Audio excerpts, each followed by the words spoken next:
Assalamualaikum warahmatullahi wabarakatuh. Waalaikumsalam warahmatullahi wabarakatuh. Alhamdulillahillazi anzala al-Qur'an hudan lin-nasi wa bayyinatin minal huda wal furqan. Wassalatu wassalamu ala asyrafil anam wa ala alihi wa ashabihil kiram, amma ba'du. Saudara-saudara kaum muslimin rahimakumullah. Setiap penganut agama di dunia ini mempunyai sesuatu kitab yang dianggapnya sebagai kitab suci. Orang Hindu punya kitab Weda. Orang Buddha punya kitab Tripitaka. Yahudi mempunyai Taurat. Nasrani mempunyai Injil. Penganut Konghucu punya kitab Tao Te Ching. Orang Majusi punya kitab Zen Avesta. Orang kebatinan punya kitab Serat Centani, Hidayat Jati, Darmo Gandul, atau Gatoloco. Sementara kita umat Islam oleh Allah diberikan Al-Quranul Karim. Mengapa kita yakini Quran ini sebagai kitab suci? Pertama, ia bebas dari intervensi dan investasi manusiawi. Ia sepenuhnya, baik isi maupun redaksi, adalah produk dari Allah Subhanahu wa ta'ala.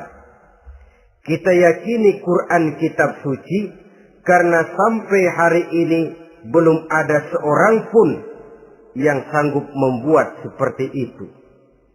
Suatu kitab hanya dinamakan suci kalau dia bersih dari investasi dan intervensi manusia. Al-Quran ini sejak turunnya 14 abad yang lalu telah menantang. Wa in kuntum fi raibin mimma nazzalna ala abdina fa'tu bi suratin min misli. Apabila kamu ragu-ragu terhadap kebenaran Quran yang kami turunkan kepada hamba kami Muhammad, atau kamu menyangka Quran itu cuma bikinan Muhammad saja, cobalah kamu buat satu surah saja semacam Al-Quran. Apabila kamu tidak mampu melakukannya seorang diri, wada'u syuhada'akum, ajak seluruh teman-temanmu. Sejak tantangan ini turun 14 abad yang lalu, sampai hari ini, tidak seorang pun yang sanggup membuat satu surah saja semacam Al-Quranul Karim. Barangkali belum pernah ada yang coba-coba. Sudah. Di antaranya apa yang dilakukan oleh Musailamah Al-Kadzab. Dia mencoba membuat satu surah semacam Al-Quran yang kalimatnya sudah berbentuk bait-bait syair, tapi isinya jauh panggang daripada api. Yang kedua, kita yakini Quran sebagai kitab suci karena isi dan ajarannya sesuai dengan fitrah manusia. Suatu kitab dinamakan suci kalau ajarannya sejalan dengan fitrah manusia. Misalnya, manusia secara fitrah, kalau dia laki-laki, normal nafsu kepada perempuan, itu fitrah. Perempuan suka kepada laki-laki, itu fitrah. Kalau ada kitab suci, tapi melarang manusia untuk kawin, kesuciannya perlu diselidiki. Quran kitab suci sejalan dengan fitrah manusia, maka ia menganjurkan manusia yang mampu untuk melangsungkan perkawinan. Contoh lain, secara fitrah manusia perlu makan. Kalau ada kitab suci yang melarang manusia puasa saja siang malam terus menerus, itu kan sama juga nyuruh orang mati. Quran sesuai dengan fitrah manusia. Maka dalam Islam puasa wisol, puasa ngableng, apa itu istilahnya, puasa nyambung, Dari pagi sampai sore, sampai malam, sampai pagi lagi puasa terus. Bukan saja tidak boleh, malah haram hukumnya. Kenapa? Itu bertentangan dengan fitrah manusia. Yang ketiga, kita yakini Quran sebagai kitab suci karena isinya tidak kontroversial. Isinya tidak saling bertentangan satu sama lain. Di ayat manapun, Quran mengajarkan Allah itu Esa. Satu kali dia berkata haram, dia akan tetap berkata haram. Isinya tidak kontroversial. Sebab kalau ada kitab suci, di satu pihak mengajarkan Tuhan Esa, di lain ayat mengajarkan Tuhan 3, di lain ayat lagi mengajarkan Tuhan 4, kitab kacau namanya. Bagaimana suatu kitab bernama suci kalau isinya kontroversial satu dengan lainnya? Dari 3 kriteria inilah kita yakini Quran sebagai kitab suci. Masalah yang akan kita bicarakan pada pertemuan kita kali ini, bagaimana sikap kita terhadap Al-Quranul Karim sebagai kitab suci. Berangkat dari sebuah hadis di mana Rasulullah Shallallahu Alaihi Wasallam pernah memberikan tawaran. Beliau bersabda, "Man ja'ala al-Qur'ana amamahu qadahu ilal jannah, wa man ja'ala al-Qur'ana khalfahu saqahu ilan nar." Siapa yang menjadikan Quran sebagai imam, maka Quran akan membimbing dia ke dalam surga. Tetapi siapa yang menjadikan Quran sebagai makmum, maka Quran akan mendorong dia ke dalam neraka. Pilihan terserah kita. Siapa yang menjadikan Quran sebagai imam, ditempatkannya Al-Quran di depan, dia ikuti petunjuk dan ajaran Al-Quran, maka Quran akan membimbing dia ke surga. Surga dunia, lebih-lebih lagi surga akhirat. Tetapi sebaliknya, siapa yang menempatkan Quran di belakangnya, dia belakangi Al-Quran, dia belakangi perintah dan ajaran-ajaran Al-Quran, dia perturutkan hawa nafsunya dalam kehidupan ini, maka Quran akan mendorong dia ke dalam neraka. Ya, neraka dunia, lebih-lebih lagi neraka akhirat. Pilihan terserah kita. Saya mau tanya, kira-kira Quran dalam hidup kita jadi imam apa jadi makmum? Imam apa makmum? Kalau Quran jadi imam, artinya kita umat Islam jadi makmum. Resiko dan logika tentu. Makmum harus ngikuti imam. Imam takbir, makmum takbir. Imam ruku, makmum ruku. Imam sujud, makmum sujud. Imam tahiyat, makmum tahiyat. Itu namanya Quran jadi imam, kita jadi makmum. Artinya dalam terjemahannya pada kehidupan, kalau merah kata Quran, merah kita kata. Hijau kata Quran, hijau kita bilang. Ke barat kata Quran, ke barat kita pergi. Ke timur kata Quran, ke timur kita berangkat. Halal kata Quran, halal kata kita. Haram kata Quran, haram kita bilang. Itu Quran imam, kita makmum. Nyatanya kadang-kadang kontras. Nyatanya kadang-kadang paradok. Merah kata Quran, hijau dong kata kita. Halal kata Quran, remeng-remeng kata kita. Ke barat kata Quran, ke timur kita pergi. Dalam praktek kita mau jadi makmum, Quran kita suruh jadi imam. Kita sesuaikan Quran dengan selera kita. Mana-mana ayat yang menguntungkan, mana ayat yang sesuai dengan mau kita, itu yang kita baca kuat-kuat. Itu yang kita canangkan ke tengah masyarakat ramai.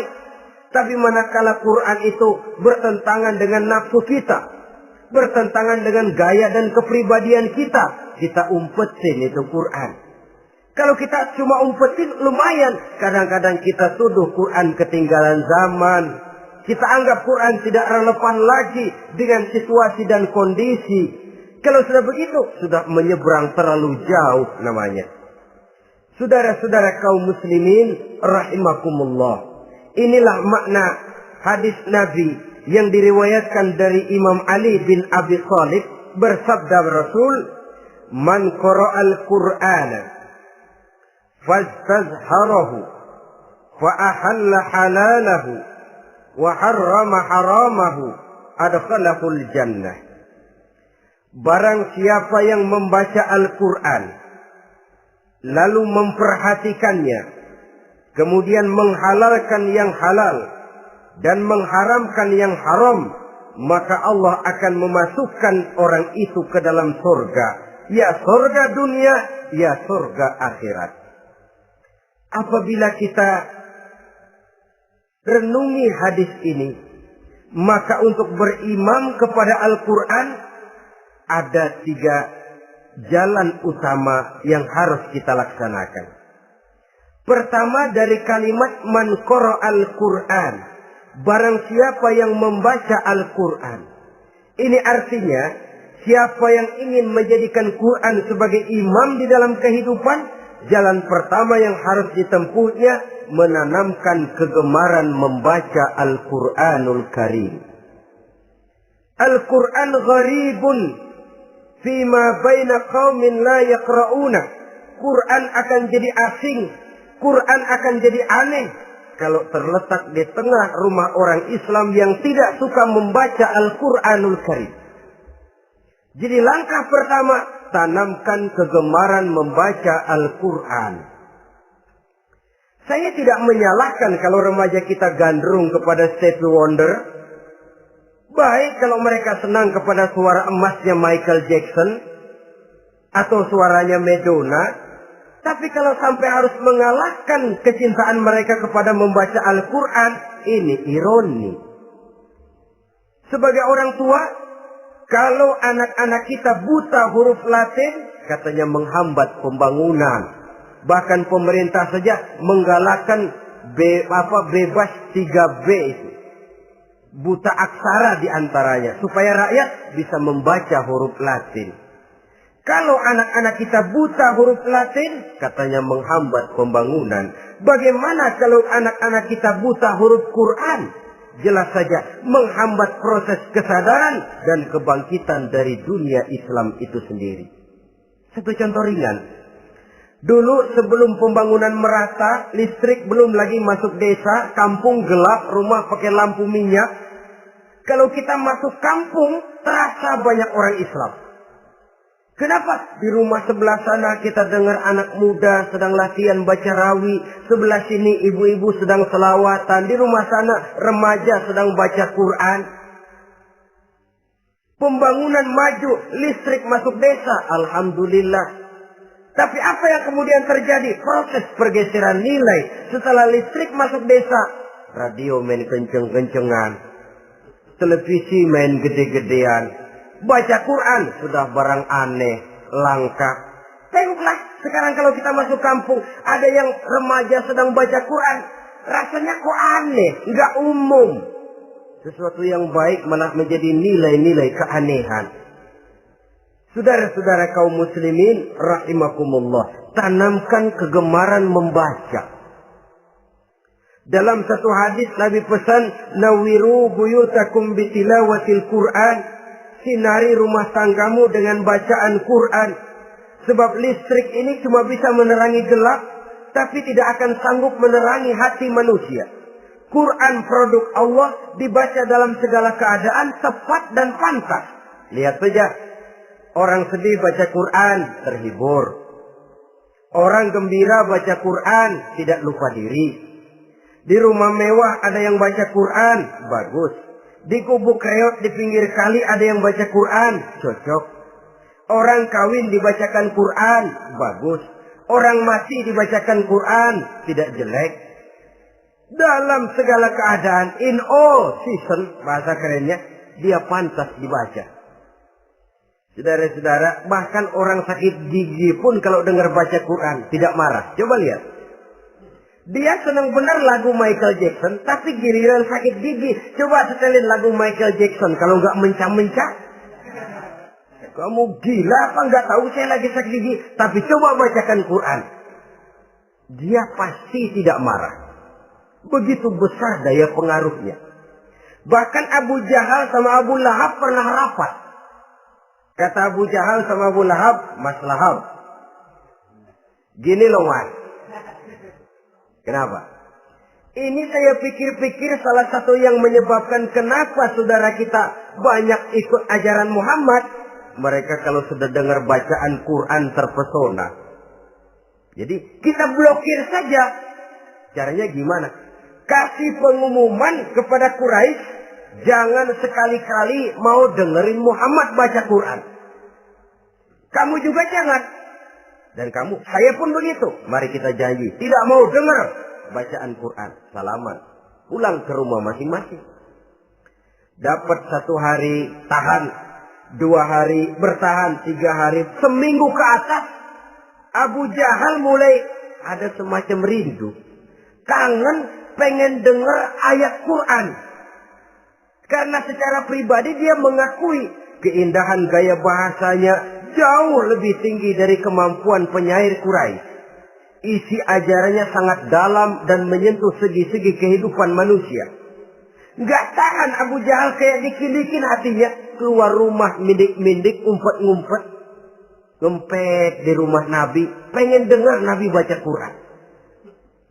Rupanya Abu Lahab sama.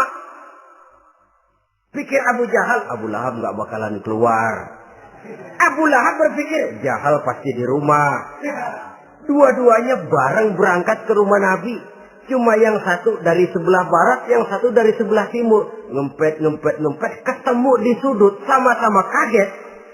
Jahal, loh kamu Lahab? Iya, kamu ngapain? Lah kamu ngapain? Akhirnya sama-sama malu. Sama-sama tidak bisa menahan diri. Akhirnya sama-sama ngakuin. Bagaimanapun kita harus akui bahwa Al-Quran ini mengandung daya pesona yang sangat luar biasa. Itu dari segi bacaan. Belum lagi dari segi ajaran. Belum lagi dari segi isi. Tanamkan kegemaran membaca Al-Quran. Sampai-sampai Nabi katakan, Innal ladzi laisa fi jawfihi syai'un minal Quran kal baitil kharib. Orang yang dari tenggorokannya belum pernah keluar ayat Quran barang sepotong pun, belum pernah ngaji barang seayat pun, itu orang kata Nabi kal baitil kharib, kayak rumah kosong. Rumah kan kalau kosong biar bagus, mewah, besar, perabotannya lengkap. Kalau kosong angker. Setan kuntilanak memedi betah benar di situ. Saudara-saudara kaum muslimin rahimakumullah. Dalam satu percontohan Nabi mengatakan begini. Masalul mu'minil ladzi yaqra'ul Qur'an kamasalil utrujah. Rihuha thayyibun wa ta'muha thayyibun. Orang mukmin yang suka membaca Quran adalah ibarat buah utrujah. Baunya wangi, rasanya lezat. Kira-kira kalau di negeri kita buah apa utrujah itu? Semacam jeruk yang manis lah. Sudah baunya wangi, rasanya enak. Itu buah itu. Orang mukmin yang suka baca Quran kayak buah itu. Baunya wangi, rasanya enak. Artinya syiarnya hidup, isinya memang orang mukmin. Sebaliknya, wa masalul mu'minil ladzi la yaqra'ul Qur'an kamasalit tamrah la riha laha wa ta'muha hulwun. Orang mukmin yang tidak suka baca Quran kayak korma. Rasanya emang manis, cuman kagak ada baunya. Artinya apa? Syiarnya kurang. Kalau orang belum tapi kenal kan kagak mau makan korma. Kenapa? Nggak ada baunya. Daya tariknya kurang, walaupun rasanya enak. Kalau daya tariknya nggak ada, kan nggak ada iklannya, tidak ada syiarnya. Itu orang mukmin yang tidak suka membaca Quran. Ibarat buah, nggak ada baunya, walaupun rasanya enak. Orang kurang tergerak, kurang syiar, kurang daya tarik. Sebaliknya, wa masalul munafiq allazi yaqra'ul Qur'an kamasalir raihanah. Rihuha thayyibun wa ta'muha murrun. Orang munafik yang suka baca Quran seperti buah raihanah. Apa itu? Baunya wangi, rasanya pahit. Orang munafik baca Quran kayak buah itu. Baunya sih enak, cuman rasanya pahit. Ya munafik baca Quran. Syiarnya sih lumayan, daya tariknya hebat, isinya munafik. Nah, paling jelek orang munafik yang nggak suka baca Quran. Wa masalul munafiqil ladzi la yaqra'ul Qur'an kamatsalil hanzalah. Laisa laha rihun wa ta'muha murrun. Orang munafik yang tidak suka baca Quran seperti buah hanzalah. Sudah enggak ada baunya, rasanya pahit lagi. Kalau buah pacek kali. Udah baunya kagak ada, kalau dimakan bikin orang celeng. Saudara-saudara kaum muslimin rahimakumullah. Tanamkan kegemaran membaca Al-Quran. Karena membaca Al-Quran merupakan ibadah yang besar. Bahkan kata Nabi, afdalu ibadati abdi qiraatul Quran. Nilai ibadah yang paling baik dari hambaku adalah ibadah membaca Al-Quran. Dalam sholat pahalanya lebih besar daripada di luar sholat. Dengan wudu pahalanya lebih besar daripada tanpa wudu. Mengerti pahalanya lebih besar daripada tidak mengerti. Tapi tidak mengerti pun jangankan membaca, mendengar saja orang baca Quran dengan baik sudah didoakan untuk mendapat rahmat. Berpahala mendengar bacaan Al-Quran walaupun tidak mengerti. Apalagi membaca sendiri, apalagi mengerti apa yang kita baca. Tentu pahala itu akan jauh lebih besar. Ini yang pertama. Tanamkan kegemaran membaca Al-Quranul Karim. Yang kedua, dalam hadis tadi, fastazharuhu. Man qara'al Qur'ana fastazharuhu. Siapa yang membaca Al-Quran kemudian memperhatikannya. Jadi kalau kita mau berimam kepada Al-Quran, setelah menanamkan kegemaran membaca, yang kedua, perhatikan, pahami isinya. Jangan seperti monyet pakai mahkota, ketawa girang, cengengesan, tapi dia tidak tahu arti kebesaran mahkota yang disandangnya. Bangga dengan Al-Quran, tapi apa kandungannya kita tidak mengerti. Untuk memahami Al-Quran ini, caranya bagaimana? Tentu mudah saja. Seperti contoh, kalau kita ingin mengerti caranya bikin tahu, jangan bertanya kepada montir mobil. Montir mobil ahli betul urusan mesin. Tapi kalau urusan tahu, tanya dong tukang tahu. Untuk mengerti rahasia dan seluk-beluk Al-Quran, kita harus bertanya kepada orang yang memahami seluk-beluk Al-Quran. Para ulama, para kiai, para ustadz. Yang kita tahu kualitas keilmuannya, kita yakini loyalitas dan integritasnya kepada Islam ini. Kenapa? Ayat-ayat Quran itu elastis. Dia dibawa kemana saja mau. Ditafsirkan menurut kemauan orang bisa. Paling celaka kalau yang belajar tidak punya dasar, yang mengajar punya maksud lain. Sesat dan menyesatkan. Yang ngajar punya nafsu ambisi. Yang belajar tikus budak. Yang memang tidak punya dasar apa-apa. Sekali belajar langsung tafsir. Cara wudhu yang baik saja belum ngerti. Cara ruku dan sujud yang baik saja belum bisa. Yang membatalkan sholat apa ndak bisa, ndak ngerti. Sekali langsung. Enggak, supaya kita langsung saja belajar langsung Al-Quranul Karim. Tidak jelek. Cuma akan lebih baik kalau sebelumnya ada unsur penunjang dari nilai-nilai keilmuan dalam Islam ini. Disinilah perlunya menghidupkan majelis-majelis taklim. Sebab kalau Al-Quran hanya dipahami dan dikutak-kutik menurut maunya rasio saja, kekuatan rasio terbatas. Saya akan khawatir nantinya akan timbul pendapat-pendapat di mana Al-Quran disesuaikan dengan otak. Bukan otak ngikuti Quran, tapi Quran disuruh ngikuti otak. Contoh yang dekat saja. Kalau saudara ngukur kayu pakai meteran, itu kira-kira meteran ikut kayu, apa kayu ikut meteran? Ayo, kira-kira kayu ikut meteran, apa meteran ikut kayu? Meteran ikut kayu. Bagus. Kalau meteran ikut kayu, artinya nggak ada meteran benar di dunia ini. Kayunya kependekan, meterannya dipotong. Kan begitu loh. Meteran ikut kayu namanya. Bukan meteran ikut kayu, tapi kayu yang harus ikut meteran. Otak harus ikut wahyu. Jangan wahyu disuruh ikut otak. Manusia ikut Quran, jangan Quran disuruh ikut manusia. Dan kaum orientalis, ya, orang barat di luar Islam yang mendalami, mempelajari Islam dengan tujuan mencari kelemahan Islam untuk menghantam umat Islam.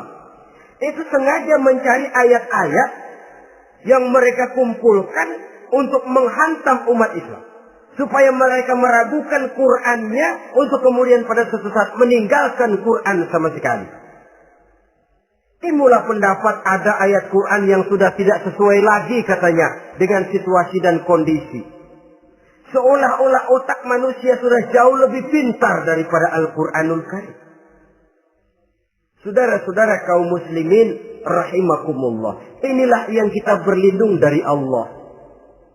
Sebab secara demikian dengan kata lain kita secara tidak sadar sudah mengurangi kemahamutlakan dan kesempurnaan dari Allah Subhanahu wa ta'ala. Untuk memahami Al-Quran, maka kita harus bertanya kepada ahlinya, mengaji, menghidupkan majelis-majelis taklim. Jangan sampai Al-Quran menjadi awam di tengah masyarakat Islam sendiri. Ini jalan yang kedua, memahami isinya. Sehingga dengan demikian, manakala Al-Quran dibacakan orang, pemikiran kita tidak lagi terpusat kepada kemerduan suara orang yang membaca, tapi tertuju kepada isi yang dikandungnya. Sehingga dalam kondisi semacam itu, boleh jadi tiap kali dibacakan Al-Quran, nilai iman makin tambah. Kita dengar orang baca, Alam tara kaifa fa'ala rabbuka bi ashabil fil. Terbayang oleh kita bagaimana Raja Abrahat dengan pasukannya mau menghancurkan Ka'bah. Bagi Allah cukup menurunkan burung ababil, hancur lebur Abrahat, raja besar dengan seluruh pasukan gajahnya, berantakan dibuatnya cuma dengan burung ababil. Allah Maha Besar, Allah Maha Kuasa. Tambah iman. Kalau tidak, ya seperti yang banyak terjadi. Quran menceritakan azab, kita malah kesenangan. Walakum azabun alim. Kamu akan mendapat azab yang pedih. Kita teriak di pojokan, toyib, toyib. Allah, alhamdulillah. Digambarkan azab malah baik-baik. Bahwa kita suka, kita gemar kepada bacaan Quran dengan suara yang merdu, alhamdulillah. Akan lebih baik lagi kalau kita mengerti apa yang dibacanya. Sebab perintah membaca tersirat makna perintah untuk memahami.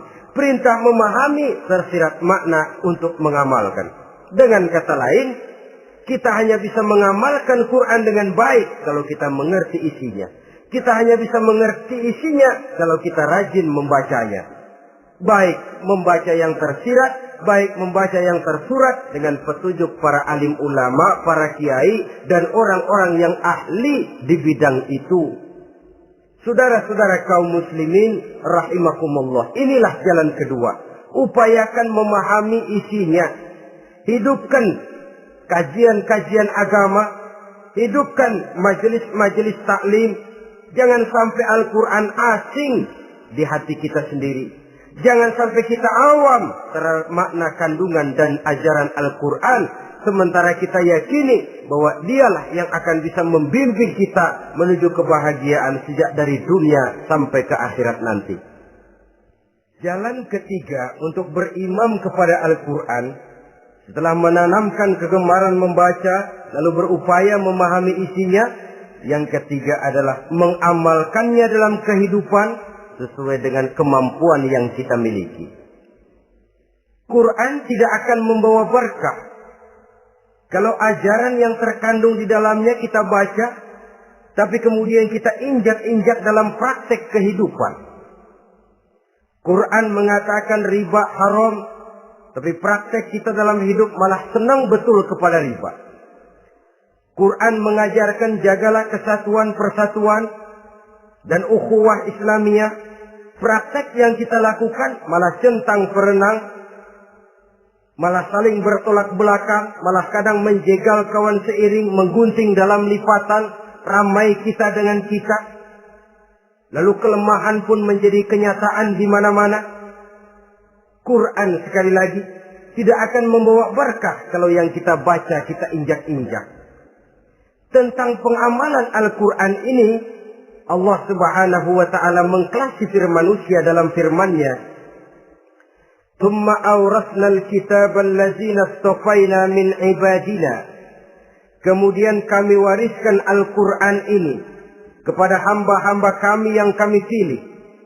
Ya Allah, coba saja kita lihat ayat ini. Quran kitab pilihan, diberikan kepada umat pilihan, yaitu kita-kita ini. Lalu bagaimana umat pilihan ini setelah menerima Al-Quran? Terbagi dalam 3 kelompok besar. Pertama, kata Allah, faminhum zalimun li nafsihi. Di antara mereka ada yang setelah menerima Al-Quran kemudian zalim kepada dirinya sendiri. Artinya hanya mulutnya saja yang menerima Al-Quran, tapi perbuatannya menginjak-injak Al-Quran. Orang semacam ini tidak zalim kepada Allah, tidak zalim kepada Rasulullah, tetapi orang semacam ini zalim kepada dirinya sendiri. Dia terima Quran dengan mulutnya, tapi dia injak-injak Quran dengan perbuatannya. Na'udzubillah summa na'udzubillah.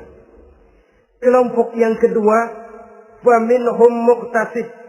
Di antara mereka ada yang setelah menerima Al-Quran lalu muqtasid. Muqtasid ini 50-50. Ngambil jalan tengah. Ajaran Quran dipakai, ajaran setan dikerjain. Artinya juga perintah Quran oke, larangan Quran ho-oh. Saudara-saudara, malaikat bingung bagaimana monternya nih anak ini. Perintah Quran dikerjain, larangan Quran juga dikerjain. Ini muqtasid. Nah, yang ideal adalah golongan yang ketiga, kata Allah. Wa minhum sabiqun bil khairati biiznillah. Di antara mereka ada lagi yang setelah menerima Al-Quran lalu berlomba-lomba melaksanakannya. Berlomba-lomba mengamalkan kebaikan, dan itu hanya bisa terjadi biiznillah, dengan izin dari Allah. Hidayah, saudara-saudara. Berapa banyak orang yang mengerti Quran tapi hidupnya jauh dari cahaya Quran. Berapa banyak orang yang ahli Quran tapi cahaya Quran tidak menerangi kehidupannya. Berapa banyak orang yang ahli hukum tapi bikin bingung masyarakat dengan fatwanya. Saudara-saudara kaum muslimin, kenapa bisa terjadi? Itu tidak ada hidayah, tidak biiznillah, tidak ada izin dari Allah. Maka bisa membaca Quran, alhamdulillah. Bisa memahaminya, kita bersyukur kehadirat Allah. Lebih penting dari itu, kita mohon hidayah agar bisa mengamalkannya sesuai dengan kemampuan kita. Saudara-saudara kaum muslimin rahimakumullah. Mana yang lebih banyak di zaman kita sekarang ini? Kita bisa analisa. Ada yang menerima Quran hanya dengan mulutnya saja. Kalau ditanya, Tuhanmu siapa? Allah. Kiblatmu mana? Ka'bah. Saudaramu siapa? Umat Islam. Kitab sucimu apa? Quran. Kamu bisa baca? Enggak. Ya, kalau cuma enggak bisa baca, barangkali kadang-kadang Quran saja pun tidak punya. Ini yang ironi, ini yang menyedihkan. Saudara-saudara kaum muslimin rahimakumullah. Tanpa melaksanakan konsepsi Al-Quran di dalam kehidupan, maka kesenangan kita membacanya, pengertian kita tentang Al-Quran barangkali tidak akan bisa berbuat terlalu banyak di dalam kehidupan. Maka sekarang ini sudah ada terjemahan Quran dalam bahasa Indonesia, dalam bahasa daerah, dalam bahasa Inggris, Belanda, bahkan Jerman, yang masih harus terus dan selalu ditingkatkan terjemahan Quran di dalam kehidupan. Dengan kata lain, kita umat Islam menunggal dengan Quran kita. Jangan cuma jadi kebanggaan Islam tinggi, tidak ada yang lebih tinggi dari Islam. Quran kitab suci, tidak ada yang bisa menandinginya. Qurannya, tapi umatnya, kadang-kadang kita ini jauh panggang daripada api. Kita bersyukur musabaqah tilawatil Quran dihidupkan dengan biaya bermiliar rupiah. Sejak dari tingkat kelurahan, kecamatan, wali kota, provinsi, sampai kepada tingkat nasional. Untuk menanamkan kegemaran membaca Quran. Setelah itu, hendaknya diadakan peningkatan dengan upaya memahaminya. Sehingga pada suatu saat, boleh kita adakan musabaqah pengamalan Quran. Hadiahnya sudah langsung dari Allah sendiri. Ini yang kita perlu berlomba. Berlomba mengamalkan ajaran Quran. Sabiqun bil khairat. Berlomba mengamalkan ajaran-ajaran Al-Quranul Karim. Nah, oleh karena Al-Quran ini dalam bentuknya yang umum kadang-kadang hanya menjelaskan satu persoalan secara global, kita memerlukan tuntunan sunnah dari Rasulullah Sallallahu Alaihi Wasallam. Umpamanya, Quran hanya mengajarkan aqimis sholat, dirikan sholat. Caranya bagaimana? Tidak ada cara sholat dalam Quran. Dari mana kita tahu cara sholat? Dari sunnah. Itu sebabnya selain Al-Quran sebagai sumber utama, kita memerlukan sunnah. Bahwa sholat pakai takbiratul ihram di Quran tidak ada. Bahwa sholat pakai tahiyat dalam Quran tidak ada. Jadi kalau orang cuma Quran saja, tidak ada sunnah itu, ya bagaimana kita bisa sholat? Quran cuma mengatakan wa atimul hajja wal umrata lillah, laksanakan haji dan umrah karena Allah. Bagaimana manasik haji? Bagaimana cara sa'i? Bagaimana cara wukuf? Bagaimana cara melontar? Tidak ada dalam Quran. Yang memuat itu tidak lain sunnah.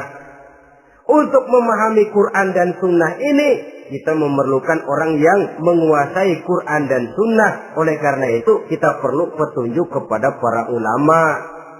Itu sebabnya Quran sendiri mengatakan, wa in tanaza'tum fi syai'in farudduhu ila Allahi wa rasulih.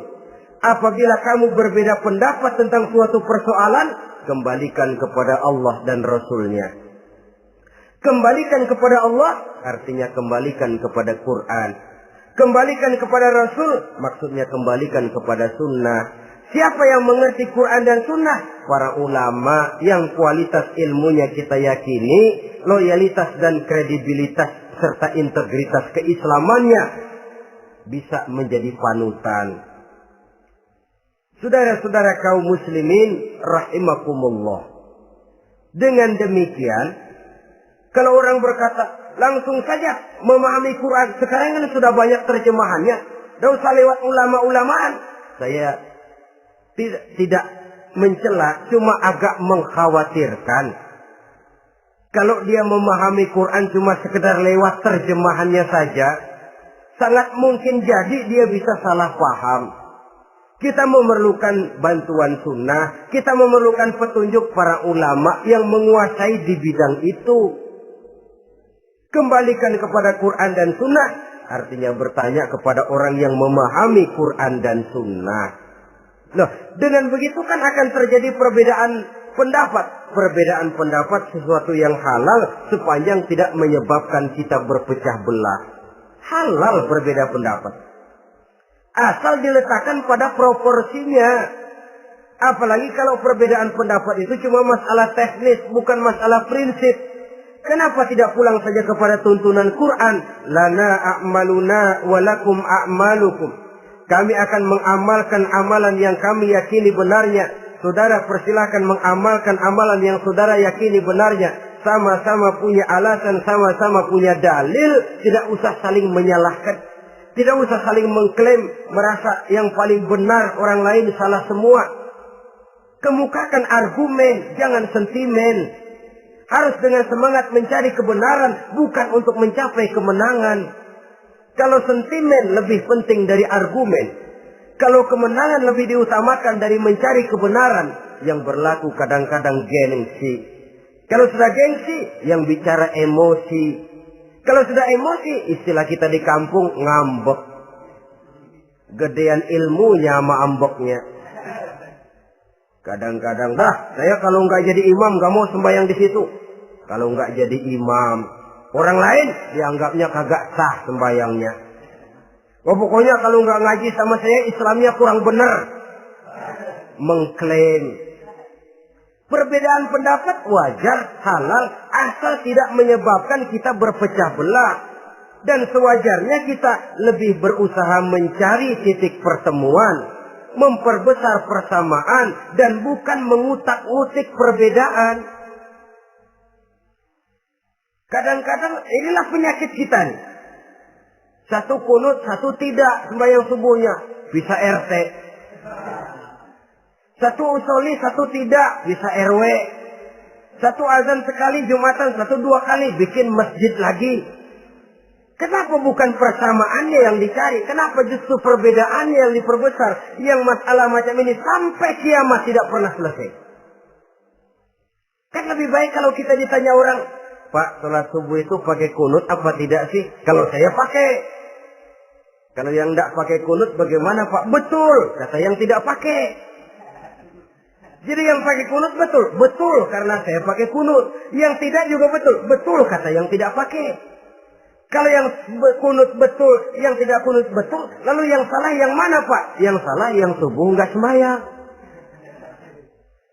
Lebih objektif, proyek garapannya ada, umat tidak berpecah belah.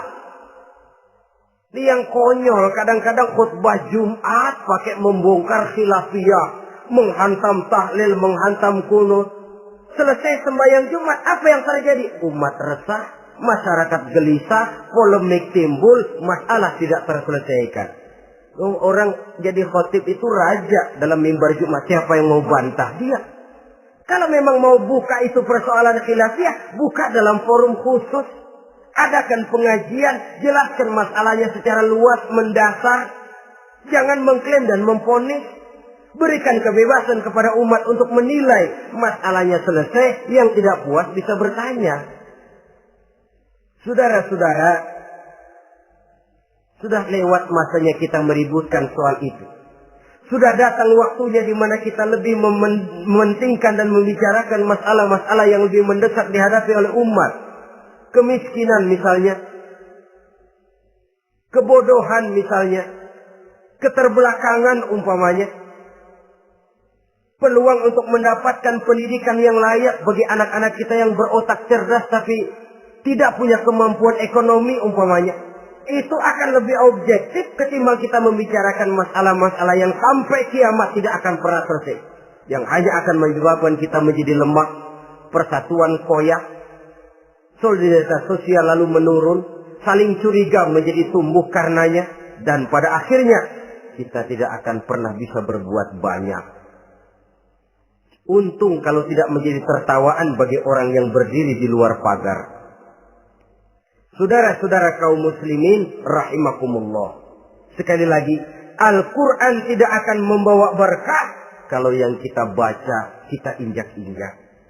Oleh karenanya, untuk berimam kepada Quran ini, sekali lagi pertama, tanamkan kegemaran membaca. Yang kedua, upayakan memahami isinya melalui bimbingan orang yang ahli bidang itu. Yang ketiga, amalkan sesuai dengan kemampuan. Sebab itu ada prinsip, kalau isi suatu hadis nampaknya bertentangan dengan otak, kesohihan hadis itu boleh diperiksa. Tapi kalau ayat Quran nampaknya bertentangan dengan otak, otaknya yang harus diperiksa. Jangan Qur'annya lalu disesuaikan dengan otak. Sebab kalau kita sudah berani berteori, ada ayat Quran yang tidak sesuai dengan keadaan. Ayat yang mana? Yang ini. Tahun depan tambah lagi. Tahun depan tambah lagi. Makin lama makin habis Al-Quran itu. Yang perlu diperbarui cara kita memahami Quran. Bukan dengan mengemukakan teori ayat Quran kehilangan relevansi. Cara kita memahami barangkali yang kurang relevan. Dalam situasi, dalam konteksnya dengan situasi dan kondisi. Jangan lupa, Al-Quran ini kan untuk semua umur. Dia bisa dipahami secara filosofis, dia bisa dipahami dengan kacamata orang awam. Tingkat kemampuan berpikir orang tidak semuanya sama. Kalau semua orang kita mau ajak berfilsafat, merenung dalam-dalam, menerawang tinggi-tinggi, ialah buat mereka yang terjangkau oleh perguruan tinggi. Tapi buat saudara-saudara kita, pedagang-pedagang kecil, petani di desa-desa terpencil, remaja-remaja yang jauh dari sentuhan teknologi canggih, sanggupkah mereka berpikir filosofis? Sementara mereka merupakan bagian terbesar dari kondisi umat ini. Saudara-saudara kaum muslimin, oleh karenanya ditentang membaca, memahami dan mengamalkan, Rasulullah Sallallahu Alaihi Wasallam pernah memberikan sugesti. Beliau bersabda, "In aradtum aisas su'ada," apabila kamu menginginkan kehidupan yang bahagia, hidup seperti hidupnya orang-orang yang bahagia. Dan tentu ini keinginan kita semua. Wa mautas syuhada, dan menginginkan mati sebagai matinya para syuhada, para pahlawan pembela agama, orang yang mati syahid. Wah, ini sudah tidak duanya ini. Hidup mulia, mati syahid. Dapat dua-duanya. Wan najata yaumal hasri, dan ingin mendapat keselamatan pada hari hasyar, hari pengumpulan manusia di padang mahsyar. Wazilla yaumal harri, dan mendapat perlindungan dari Allah pada hari yang sangat panas. Wal huda minadh dhalalah, dan mendapat petunjuk dari kesesatan. Nah, ini keinginan semua orang. Kan yang kita cari apa sih? Hidup bahagia. Biar ndak kaya asal bahagia, sudah enak. Lalu apa lagi? Matinya sebagai syahid. Kemudian di hari pengumpulan nanti mendapat keselamatan. Lalu pada saat orang lain kepanasan kita mendapat perlindungan. Kemudian orang lain kebingungan kita mendapat petunjuk. Kalau ini yang diinginkan kata Nabi, resepnya fa'adimu qiraatal Quran. Maka lazimkan, biasakan olehmu membaca Quran. Tidak ada terlambat. Idealnya memang dari kecil, sebab lidah kalau sudah kaku berat. Disuruh baca innallaha laghaniyun hamid. Lidahnya berat. Innallaha lampuniyun hamid. Lampuniyun. Laghaniyun jadi lampuniyun. Lidah itu kalau sudah berat ya memang berat. Disuruh baca ya bani Israel. Lidahnya berat. Ya bini Siroil. Jadi ya bini Siroil. Saudara-saudara, idealnya memang dibiasakan dari kecil supaya lidah itu ringan. Kalau tidak ada istilah terlambat. Saya malu Pak, belajar alif-alifan udah gede. Ya jangan alif-alifan, alif beneran. Alif-alifan kapan bisa ya? Alif beneran yang dipelajari. Tidak ada istilah terlambat, tidak ada istilah malu untuk belajar Al-Quran ini. Saudara-saudara kaum muslimin rahimakumullah. Ini sugesti untuk menanamkan kegemaran membaca. Lalu sugesti untuk memahaminya. Tentu banyak ayat, banyak hadis. Mengapa tidak di antara kamu sekelompok orang yang berangkat untuk memperdalam, memahami agama. Falaula nafaro min kulli firqatin minhum ta'ifatun liyatafaqahu fid din. Di tengah kelompok orang yang berangkat belajar teknologi canggih, di tengah grup orang yang mendalami ekonomi, di tengah kelompok orang yang membidangi hukum, di tengah kelompok orang yang sibuk meneliti ilmu-ilmu kedokteran, mengapa tidak ada kelompok orang yang secara takhasus liyatafaqahu fid din, mendalami agama ini, mendalami Quran ini harus ada. Lalu sugesti untuk mengamalkan Al-Quran kelihatan dari peringatan Allah yang kita bisa temukan pada surah Toha ayat 124 sampai dengan 127. Wa man a'rada an zikri, barang siapa yang berpaling dari peringatanku, kata Allah. Barang siapa yang berpaling dari Al-Quran ini, dia terima Al-Quran, dia imani Quran, tapi dia berpaling dari ajarannya, dia injak-injak apa yang seharusnya dia amalkan, dia perturutkan hawa nafsunya, maka kata Allah, fa inna lahu ma'isyatan dhanka, dia akan diberikan satu penghidupan yang sempit. Inna lillahi wa inna ilaihi raji'un. Diberikan hidup yang sempit. Kalau hidup sudah terasa sempit, bagaimanapun luasnya rumah, sempit. Kalau hidup sudah terasa sempit, bagaimanapun banyaknya harta, sumpek. Kalau sudah hidup ini terasa sempit, bagaimanapun luasnya pergaulan, tidak ada tempat kita bertanya, melarikan persoalan, membagi rasa. Siapa yang berpaling dari Quran, dia akan diberikan penghidupan yang sempit. Bukan dagangnya tidak untung, bukan kerjanya tidak digaji, tapi kesempitan hati lebih bahaya loh dari kesempitan ekonomi. Itu di dunia. Di akhirat, wa nahsyuruhu yaumal qiyamati a'ma. Di akhirat nanti dia akan dikumpulkan oleh Allah dalam keadaan buta. Ya Allah, ya Rasul. Padahal ke akhirat kita baru tumben.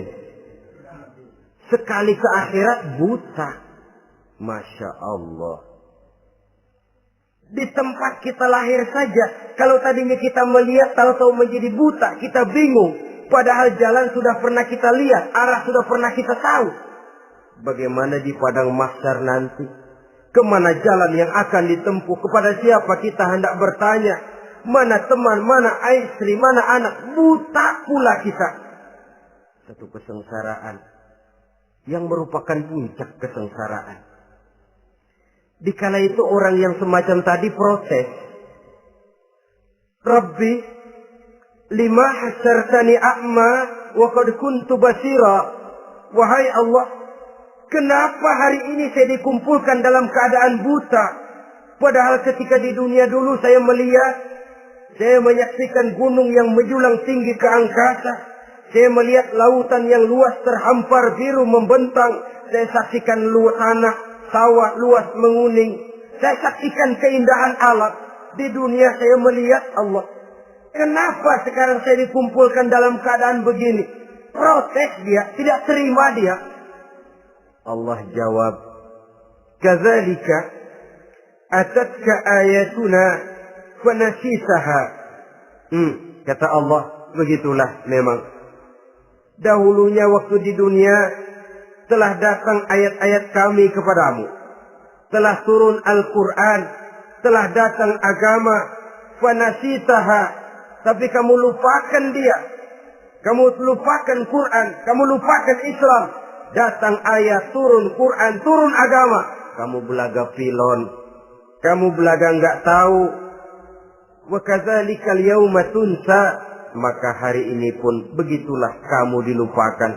Sebagaimana dulu waktu di dunia, kamu telah melupakan ayat-ayatku, melupakan kitabku, melupakan ajaran-ajaranku. Hari ini kamu pun dilupakan. Seolah-olah Tuhan cuma nggak bilang, mereka protes, Tuhan, kenapa saya buta padahal di dunia saya ngeliat? Kata Tuhan, kalau bahasa kita, lu rasain. Lu sih, kenapa dulu di dunia? Pura-pura nggak lihat. Kenapa waktu di dunia? Pura-pura nggak tahu. Kenapa waktu di dunia? Kamu lupakan Quran. Maka hari ini pun engkau kami lupakan. Wa kadzalika al-yawma tunsa. Wa kadzalika najzi man asrafa wa lam yu'min bi ayati rabbih wal azabul akhirati asyaddu wa abqa. Demikianlah kami membalas orang yang berlebih-lebihan, orang yang melampaui batas dan tidak mau beriman kepada ayat-ayat Tuhannya, dan sungguh siksa akhirat itu lebih dahsyat dan lebih kekal. Siksa dunia mungkin kelaparan, kekurangan ekonomi, kekurangan pakaian, tapi berapa hari paling lama seumur manusia? 70 tahun umur kita, ya paling lama begitulah. Tapi siksa akhirat, kesengsaraan akhirat, kesengsaraan neraka, asyaddu wa abqa, lebih dahsyat dan lebih kekal. Di zaman sekarang orang bukan cuma berbuat potong kompas, berpikir pun potong kompas, berpikir pun ngambil jalan pintas. Dia lebih memilih kesenangan yang sedikit dengan mengorbankan kesenangan yang abadi. Dia mengejar surga yang sebentar dengan menghancurkan surga yang kekal. Dicarinya surga dunia, hidup cukup, rumah bagus, makan bagus, pakaian bagus, istri bagus, dengan menghalalkan segala macam cara, berpaling daripada kehidupan agama, lalu menginjak-injak Al-Quranul Karim. Kita berlindung kepada Allah, jangan sampai dimasukkan dalam kelompok yang di akhirat nanti dibangkitkan dalam keadaan buta. Na'udzubillah summa na'udzubillah. Di sini kita terkesan dengan apa yang dikatakan Sayyid Muhammad Abduh, al-Islam mahjubun bil muslimin. Kebesaran Islam kadang-kadang tertutup oleh tingkah laku umat Islam sendiri. Keluhuran dan kesempurnaan Al-Quran tertutup oleh kebodohan umat Islam. Sedangkan untuk mengungkapkan rahasia Al-Quran ini diperlukan keahlian yang kompleks. Saudara yang di Fakultas Teknik belajar teknologi, ungkap buka rahasia Quran di bidang teknologi. Saudara yang di bidang kedokteran, ungkap buka rahasia Al-Quran di bidang kedokteran. Saudara yang ahli geologi, pelajari struktur kulit bumi dengan mengungkap rahasia Al-Quran. Sehingga pengkajian kita tentang teknologi, pengkajian kita tentang angkasa luar, pengkajian kita tentang anatomi manusia akan berakhir kepada subhanaka ma khalaqta hadza batila. Ya Allah, tidak satu pun yang Engkau ciptakan ini sia-sia. Perut bumi mengandung minyak, timah, kekayaan yang berharga untuk manusia. Mempelajari angkasa luar bisa memahami musim dan menyelamatkan manusia. Mempelajari rimba belantara, teknologi canggih, akhirnya akan memperkuat nilai-nilai iman. Menerjemahkan ajaran Quran lewat disiplin ilmu yang kita kuasai masing-masing, untuk kemudian bekerja sama bahu-membahu dalam rangka mengimani Al-Quran, mengamalkan Al-Quran, dan mengawal keluhuran Al-Quranul Karim yang atas dasar tuntunannya kita hidup, untuknya kita berjuang, dan dalam bimbingannya kita ingin kembali menghadap Allah Subhanahu wa Ta'ala. Inilah pertemuan yang singkat ini. Mudah-mudahan kita diberikan kekuatan oleh Allah untuk berimam kepada Al-Quran, menjadikannya sebagai pedoman utama di dalam kehidupan kita. Terima kasih atas segala perhatian. Mohon maaf atas segala kekurangan. Usikum wa nafsi bitaqwallah. Wassalamualaikum warahmatullahi wabarakatuh.